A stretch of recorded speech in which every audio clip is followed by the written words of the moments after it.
I sold my company in 2006. Yeah, can you give me the name of the business? Well, I had Kitchens Plus, which are my retail stores, and I had 3 of them. And I had Superior Surfaces in Hawthorne, which was my countertop manufacturing portion of my business, where I also made cabinets. Yeah. Thank you. And that was on 5th Avenue in Hawthorne. Can you tell us a little bit about what you've done? How you got involved in politics? What have you achieved? What have you done? Can I have another 15 minutes, Mr. Chairman? 2 minutes. Just a little something. Okay, I was elected, in 1995, I got Don't give my, us, back, don't give us dates and all that stuff. Just what have well, you if you let me accomplished? speak, I'll get more out.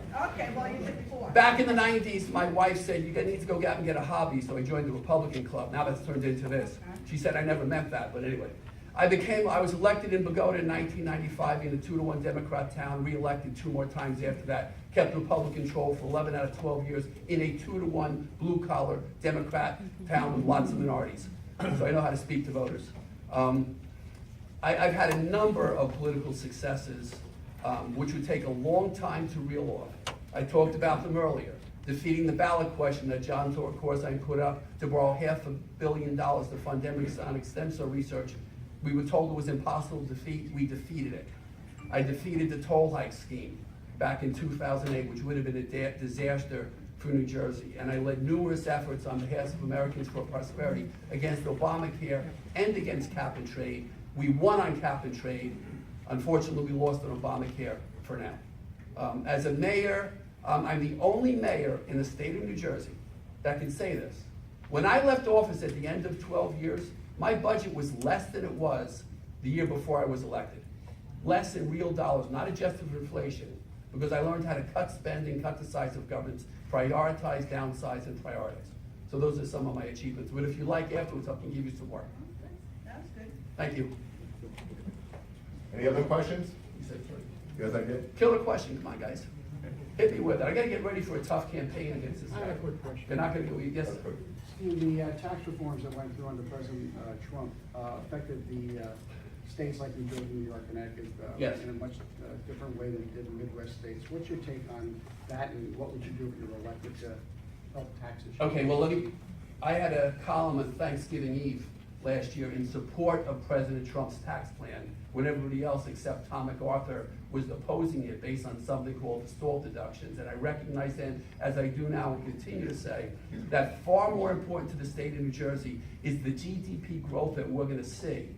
When you see GDP hitting 4%, which you will see by the third quarter of this year, even greater, the economic growth, the growth in wages, the creation of new jobs will far outpace any concerns about the loss of a property tax deduction. New Jersey will actually benefit more than most states because of the Trump tax plan, because we're the 3rd wealthiest state in the nation. So people have 401ks and investment portfolios are gonna see growth in those portfolios, and already have, because of the growth in the market, that are far more powerful than the fact that you can't deduct the extra $5,000 on your property taxes.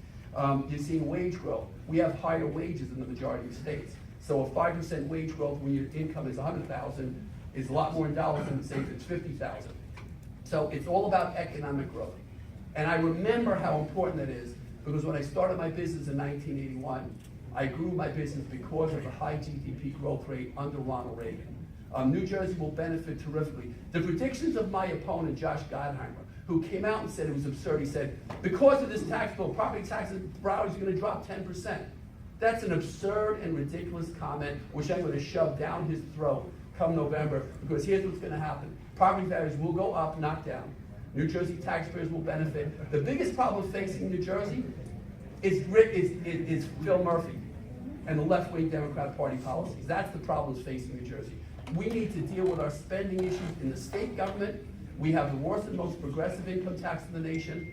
We have a failed school funding policy that's ripping off suburban towns while pouring money into towns like Newark and Trenton and Camden and Jersey City. That's what needs to be fixed. We need to fix things at home. And nationwide, we're gonna do great. So, thank you. Thank you very folks. much.